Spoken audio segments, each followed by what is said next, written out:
Well, howdy folks, it's Matthew, your friendly neighborhood technician, making another video for you out of the Boise, Idaho area. I'm going to go ahead and warn you right now. For those of you that follow me, you know that my videos are as raw as they come. So I don't have any like production management or behind the scenes. I'm doing all this and have always done this from my phone. This video might be a little choppy, might be a little annoying to some people out there, and that's because I have this beautiful Ford that I'm working on today. It is a legit show car. It has the plaques to go with it. That's what the owner tells me. I really love this owner. He's a really neat guy. His wife is amazing. And so I'm going to take my sweet, beautiful time, and I'm going to get this car done, replacing the water pump. We have a water pump that's been painted for it and all that other good stuff. So the first thing that I'm going to do is I'm going to get these fenders covered with blankets. Now, it's been a while since I worked on an oldie and a classic like this, and the fender covers I have are not going to cover this fender. They'll cover that fender, but they won't cover this fender. So I'm going to go ahead and get everything covered with blankets first, and then from there, I'm going to start tackling this very systematically. It is cleaner than a whistle in here, man. So it's not just the fenders and stuff that I don't want to nick or cause problems with. It's everything. Look, this has been painted. I don't want to put a big scratch on that paint there. I don't want to do anything like that. So I'm very systematically and very carefully going to execute this job so I don't put a bunch of big scratches on this stuff and cause a bunch of problems. So, alrighty folks, well, I'm going to go ahead and get this job started, and I'm going to just make a series of different videos all throughout this job, and then at the end of the day, I'll clip them all together, and you guys can see how this job goes. So let's go ahead and get started by seeing how I'm going to get this covered up. Alrighty, so for these big, huge fenders, I opted to use fitted sheets and cover absolutely as much as I could inside of here.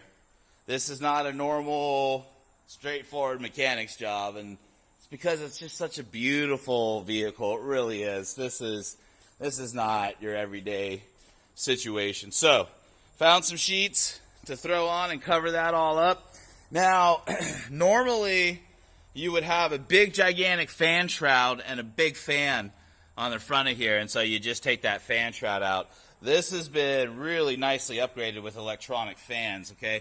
And they're not hard to unplug. I've gone ahead and gone down there and I've unplugged them, mainly just to prepare, kind of thinking ahead. I'm looking down in here and I'm seeing a guy could get down in here definitely with those fans in there and probably complete this job, but I'm going to go ahead and I'm going to remove these fans. I don't want to take the chance that I might accidentally slip up and hit one of these plastic fins or something, or who knows. And then bottom line, it also gives me all the room I need to get down in there and get radiator hoses disconnected and other things. I just don't have to worry. So I'm going to take the extra time, just go in here and remove those fans carefully and meticulously, so then I can have the room I need to get down into there. Alright, so it definitely does look like removing those fans was a good choice. So that's giving me all the room I need to feel confident I can get in here without destroying anything. So I think the next thing I'm going to go ahead and do here is I'm actually going to test the belt tension on these belts. And that way I can ensure when I reinstall everything, I can ensure that the tension is exactly how it is. So I'll show you how I'm going to do that here in just a second. Alright, so I'm going to use my belt tension gauge here. I'm going to use it a little bit differently though. I'm going to go ahead and see where our belt tension is at.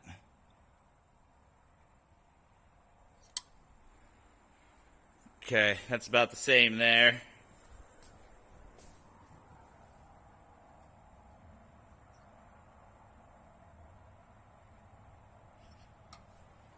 Alrighty.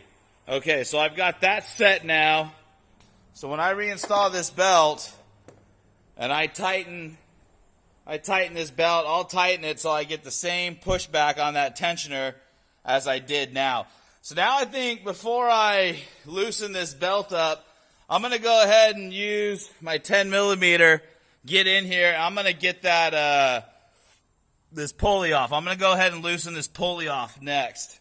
So that's where I'm going to head to next. I'm going to end this video here, make another video after I get that pulley loosened off, and then clip them together if this video comes across kind of funny. So, all right, so as you can see, I've got the alternator loose, the belt loose, or the power steering pump loose, and the alternator and power steering pump belts removed. I've got the pulley for the water pump removed. And so now I'm doing the best I can to control the drain on this so it doesn't get too much all over the frame and everything else. So I've got a slow drain happening here. Probably take 30 minutes to drain everything out. In the meantime, I'll go ahead and remove what I need to remove, heater hoses, all that other good stuff, and go from there. So the job's going slow but smooth. No mishaps, no issues. Haven't even made a big gigantic mess, so that's kind of nice. So far things are working out. Things are going good. I should be down in that water pump here pretty soon.